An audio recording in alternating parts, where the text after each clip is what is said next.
So I want to talk about the place command. There's some very common misconceptions. A lot of trainers actually very much dislike the command. Some trainers like the command too much. And there's arguments in both ways, and there's valid reasons for arguments on both sides of it. So I just want to kind of clarify what the place command is very useful for, how to properly use it in your training with your dog to get the most out of it, but also make sure that you're being fair at the same time. So I actually have both my dogs on place right now. Our robot vacuum is kind of roaming around, so I really like the place command for times like this where I can just kind of keep them a little bit out of the way. So robot vacuum can do his job, cleaning up the house, cleaning up their hair, and that they're not potentially roaming around, laying in the middle of the kitchen floor so it can't vacuum all over the place. So it just generally keeps them out of the way. So things like that can happen.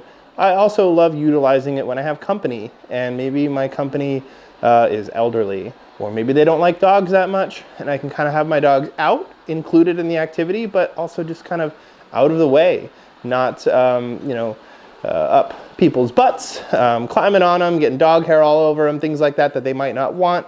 Again, elderly people, it's not always the best option to kind of have your young, energetic dog out and around them. They could get hurt, and you don't want that happening, because then it just puts more stress on the dog. They don't like to make mistakes, so sometimes just having them out of the way so they have a specific spot they can relax is super helpful. Another great thing about the place command is it's useful for just generally creating calmness in your home.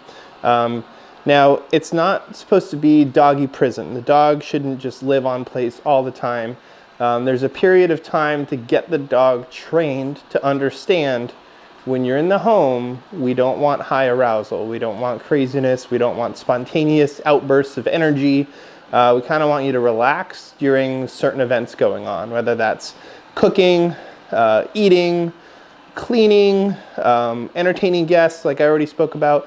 All these times where we kind of want the dog to be a little bit more low-key, we put them on place in these moments.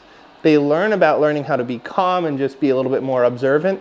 And then at some point in time, you don't necessarily need to place them, because they learn that in these certain social moments, right, when we're eating our dinner or we're cooking or playing with our toddlers and infants on the floor, that we kind of just want you a little bit out of the way, not being so involved, and it just creates good patterns for them to practice.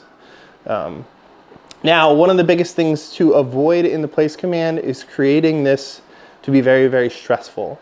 The dog should learn it in a more positive way, using positive reinforcement, learning about the rules fairly.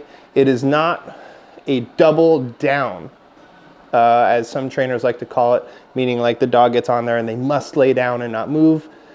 You should not use the place command in that way.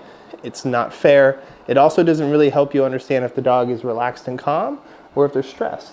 Now, Ari actually just broke place command to go to a different bed because the vacuum kind of stresses her out a little bit. So she got up and moved away. I'm fine with that, right? She's still practicing what I told her to do, but she also got spaced away so that she's not going to, get bothered by the vacuum and create other issues. So I'm fine with her moving away and creating space. So avoid the double down. It is not about getting them on there and making sure they lay down, head down, don't move, don't make any choices. It's about learning how to make the choice to be relaxed and kind of stay uninvolved in certain activities when you don't want them to be. Is actually very good coaching for them to eventually learn about freedom in the home. So if most of the time in the home they're learning about relaxing at the moments that we need them to, then as they get older and you give them freedom, they've learned about staying relaxed most of the time. Don't be sprinting to the windows when you hear sounds, like things like that. They learn how to just kind of hang out in your home, be relaxed.